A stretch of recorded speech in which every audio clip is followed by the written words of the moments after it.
ఇప్పుడు అల్లూరి శ్రీనివాస్ గారు ఉన్నారు కదా, ఆయన ఫస్ట్ నన్ను పెళ్లి చేసుకున్నాడు. మా మ్యారేజ్ జనవరి 1న అయింది, ఆయన బర్త్డే రోజు. తర్వాత ఇంకో అమ్మాయి వర్షిణి అనే అమ్మాయిని జనవరి 13న చేసుకున్నా అన్నాడు. మరి ఫస్ట్ భార్య నేను ఉండగా ఇంకో అమ్మాయిని ఎట్లా చేసుకుంటాడు? ఇట్లా ఎంతమంది ఆడపిల్లల జీవితాలతో తను ఆడుకుంటాడు. అందుకే నేను ఇది ఆగాలని నేను ముందుకు వచ్చాను. దయచేసి మీ మీడియా వాళ్ళు కానీ, పోలీస్ డిపార్ట్మెంట్ కానీ, గవర్నమెంట్ కానీ అతని మీద స్టెప్ తీసుకోవాలని నేను కోరుకుంటున్నాను. ఏమని చెప్పాడు ఫస్ట్ మీతో ఏం మాట్లాడారంటే మీరు తనకి ఎలా కాంటాక్ట్ అయ్యారు ఫస్ట్? అసలు అంటే నేను ఒక భక్తి పరంగా ఉన్నా కాబట్టి తనని కాంటాక్ట్ నేను అయ్యాను. అయిన తర్వాత మా మధ్యన మంచి క్లోజ్నెస్ పెరిగింది ఫస్ట్. ఆ తర్వాత అది కాస్త ఈ పెళ్లి దాకా వచ్చేసింది. పెళ్లి చేసేసుకొని ఏదో సేవ, ఒక ఆశ్రమం పెట్టి ఒక సేవ చేసుకుంటూ ఉండిపోవాలని అనుకున్నాము. దానికి ప్రిపేర్ కూడా అయ్యాము. చాలా చోట్ల ల్యాండ్స్ కూడా వెతికాము, కానీ మేము తీసుకోలేకపోయినాం. ఎందుకంటే ఈయన ఒక్క మాట మీద నిలబడడు. రోజు రోజుకి తన మాట అనేది చేంజ్ అవుతూ ఉంటుంది. అట్లా ఈలోపు ఈ వర్షిణి అనే అమ్మాయి టాపిక్ వచ్చింది.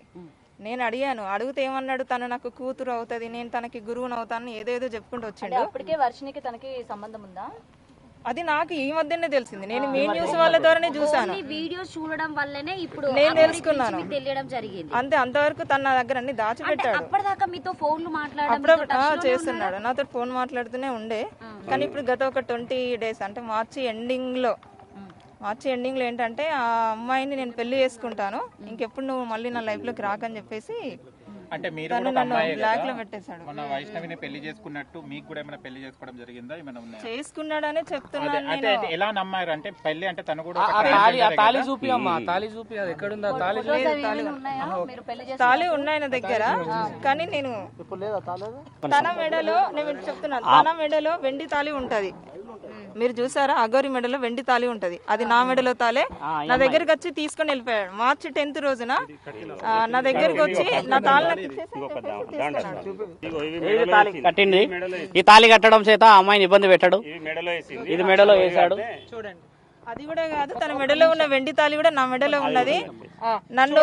నన్ను ఏంటి వచ్చి నా తాళి నాకు ఇచ్చేసానని చేసి తీసుకెళ్లిపోయాడు. అప్పటికి ఆ అమ్మాయికి ఈ అగోరికి పెళ్ళైందనే విషయం నాకు అప్పుడే తర్వాత తెలిసింది. నాకు ఆ తర్వాత నేను గట్టిగానే అడిగితే ఇప్పుడు నా నంబర్ బ్లాక్ లో పెట్టిన, రెస్పాండ్ అవ్వట్లేదు. ఇప్పుడు సరే, మీరు భక్తి పారవశంలో ఉన్నారు, మీరిద్దరు కలిసి సమాజానికి. కానీ నేను ఎప్పుడు మీడియా ముందుకు నేను రావాలి అని అనుకోలేదు.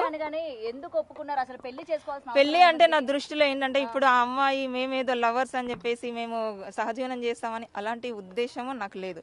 నాకేంటంటే నాకు ఇప్పుడు కాదు, తనకు కలవక ముందే నాకు ఒక ఆశయం ఉండే, ఒక ఆశ్రమం పెట్టాలి, గోమాతలని కానీ ఏదన్నా వృద్ధులని కానీ ఇలా చూసుకోవాలని నేను, మా మామయ్య, మా అన్నయ్య మేము ఒక కమిటీగా అనుకున్నామా.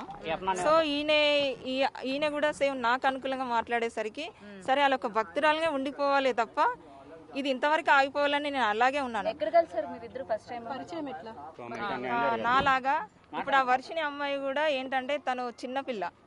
సో తను ఏంటంటే తను లవ్ చూపిస్తాడు. ఎలా అంటే ఇక అది ఒక మీ నిజమైన ఆయన అంటాడు కదా, అంగం అని, అంగం ఉన్నోళ్ళు కూడా చూపెట్టలేనంత ప్రేమ చూపిస్తాడు. 3 నెలలు అవుతుంది, 3 నెలల్లో మీరు ఎందుకు ముందుకు రాలేకపోయారు? ఇప్పుడు వాళ్ళు పెళ్లి చేసుకుంటున్నాము మేము నిజంగానే, నాకు 15 days బ్యాకే తెలిసింది. ముందు నుంచి కూడా 15 days బ్యాకే తెలిసే మీరు వాళ్ళకి అంటే ఇది నిజం, ఇది జరిగిందని చెప్పేసి మీరు ఓపెన్ అయితేనే మిమ్మల్ని జనాలు రిసీవ్ చేసుకోగలుగుతారు. నాకు వర్షిణి అమ్మాయితో తిరుగుతున్నాడన్న సంగతి జస్ట్ నాకు 15-20 days బ్యాకే తెలుసు. అంటే అంతకు ముందు నుంచి కూడా నాకు తెలీదు. మీరు చూడలేదా? నాకు ఆ అమ్మాయితోటి నేను అంతకుముందు నేను ఇది పట్టించుకోలేదు. జస్ట్ 20 days బ్యాక్ ఈ వర్షిణి అమ్మాయి బయటకు రావడము, తర్వాత ఆమెను పట్టుకొని తిరగడము అదంతా నేను అడిగాను. కానీ పెళ్లి అనేది ఈ మధ్యన రిలీజ్ చేసిండ్రు కదా, అందుకే నేను ముందుకు వచ్చాను.